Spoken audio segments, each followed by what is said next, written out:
Mr. President, I thank you for convening today's meeting. I thank SRSG and Head of UNAMA, Ms. Rosa Otunbayeva, for her briefing. Being her last in this current capacity, I'd like to place on record my delegation's sincere appreciation for leading this agency with distinction. We value her close cooperation and hope to carry forward the same with UNAMA in the future. Our delegation also notes the comments made by Ms. Hanifa Giroval. India and Afghanistan share a civilizational relationship. Being contiguous neighbors, our bonds of friendship span many centuries, and this history inspires us to foster closer engagement with the Afghan people. India has a paramount interest in ensuring peace and stability in Afghanistan. We believe in the utmost importance of international and regional consensus and cooperation on key issues concerning Afghanistan and actively engage with all relevant parties to promote peace, stability, and development in the country.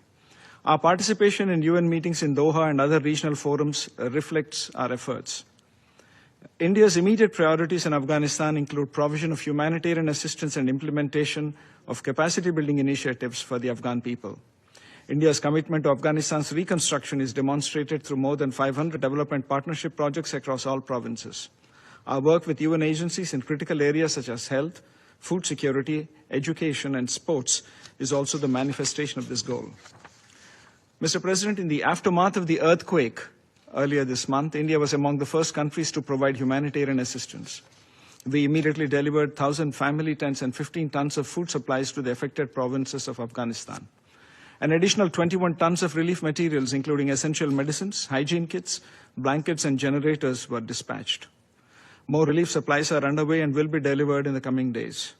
This humanitarian assistance dovetails with India's support since August 2021, during which we have supplied around 50,000 tons of wheat, over 330 tons of medicines and vaccinations, 40,000 liters of pesticides and other essential social support items for millions of Afghans in dire need of humanitarian assistance. In partnership with the UN Office on Drugs and Crime, we have provided 84 metric tons of assistance and medicines, 32 metric tons of social support items for drug rehabilitation programs, particularly those focused on women. India's scholarships and fellowships to Afghan students since 2023 total over 2,000 such undergraduate and postgraduate scholarships, including nearly 600 for girls and women. Mr. President, India is closely monitoring the security situation in Afghanistan.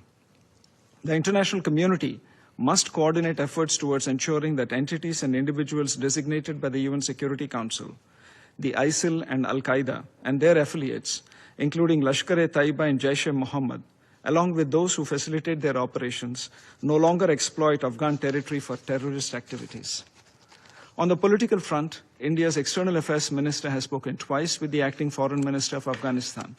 We welcome the strong condemnation of the Pahalgam terrorist attack of 22nd April 2025 by the Afghan side. Mr. President, any coherent policy to address a post-conflict situation must combine incentivizing positive behavior and disincentivizing harmful actions. Focusing only on punitive measures is unlikely to meet desired results. The United Nations and the international community has adopted more nuanced approaches in other post-conflict contexts. Afghanistan needs a fresh approach, with hitherto unused policy instruments to support its people who are in such a dire need. A business-as-usual approach is only expected to maintain the status quo, which is not good for Afghanistan and unlikely to meet the expectations of the international community for the people of Afghanistan. After more than 4 years of living under a sanctioned regime, the Afghan people have not seen much scope for enhanced development assistance and cooperation. The most unfortunate earthquake has made the situation even more dire.